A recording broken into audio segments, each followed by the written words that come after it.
one of the things that there has been criticism for in the aftermath of this is the flow of information immediately following the minutes of that accident.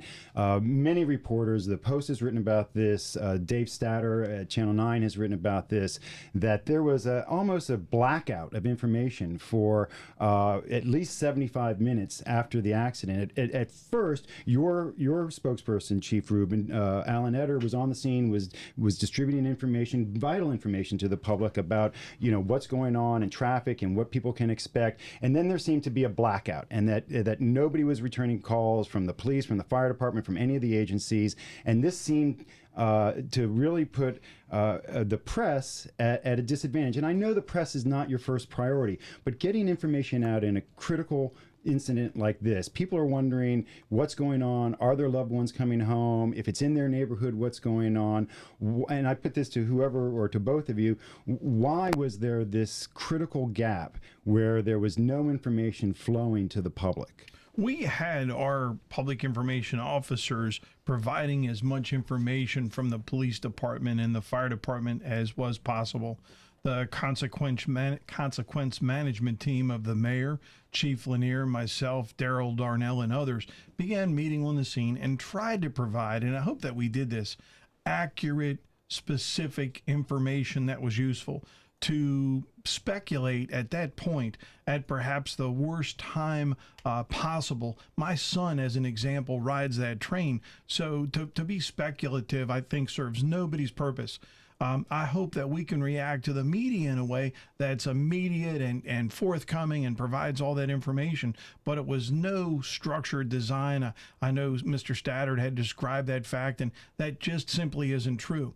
The other side of it is, though, if we were to shoot from the hip, I think instead of being here today saying, why did it take a bit to learn the number of folks, to have some notion as to what occurred here, instead of that, I think we would be under the gun. Why did you give us such inaccurate information? So it's always a balance, Mark. I hope that you would think about walking in our shoes for a minute or two, but the basic information that the incident had occurred, that it was being handled, that the police had set up a hard perimeter, that it was being considered a crime scene until we could prove otherwise, that people were being transported to hospitals.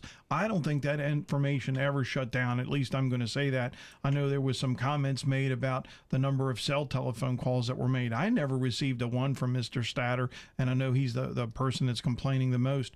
But I would have to give us a very high mark.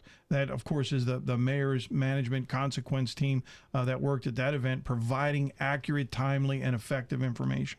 I know that nobody wants to get the number of casualties wrong. Nobody wants to get anything wrong. That seemed to be the biggest focus, that we weren't giving the casualties out. And there was some criticism because Mayor Fenty had said one number, 7, and then it was 9, and we were going back and forth.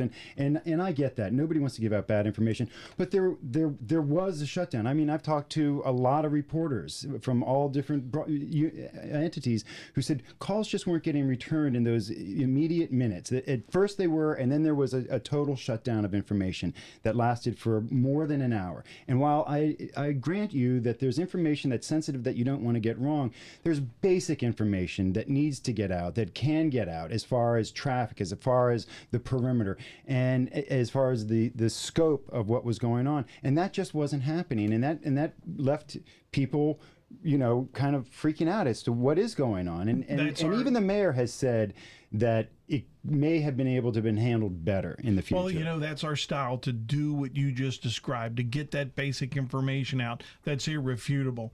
I know that we'll take a look at it. I'm certain that Chief is working through an incident review as well. And if that occurred, the folks that are directly responsible, our public information team, wasn't getting those basics out that are not up for dispute. In other words, the amount of people injured.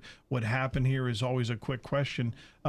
Minus the things that we can answer, it will be our hope, it is our desire, and I think I can say this for the city government, to be transparent and to put that information out quickly. No, I do want to say that we did, within 10 minutes of my getting on the scene, in order to facilitate the work that needed to be done by the fire department, I contacted Janice Quintana from the Office of Unified Communications and gave a basic message to people dialing 911, because I knew people would be calling looking for family members. So we wanted to make sure at least immediately that we weren't giving bad information through 911. So we did do that to try and make sure information was steady. Let's break for traffic and weather. Chief Rubin, there's word that there's a film crew now documenting this accident and the aftermath of the accident for the fire department. What can you tell us about that? Sure. When we have an event like this, we try to learn as much from it as we can, not only immediately, but in the future yet to get here.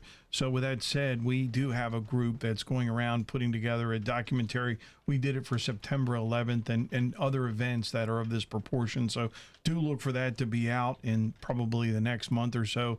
And it's something that we would be very willing to share with the public. But first and foremost, it'll be an educational process to keep us on track. If it's a training tool, why are they at funerals, taping the funerals? You know, I think that's going to be the opening to the program. I can't really answer that, but I can try to get that information for you. And can you give us an idea how much this is? I think it's more of a documentary. Can you tell us how much this is costing? I think it's about $7,000. Just $7,000. I think it's $7,000. Okay.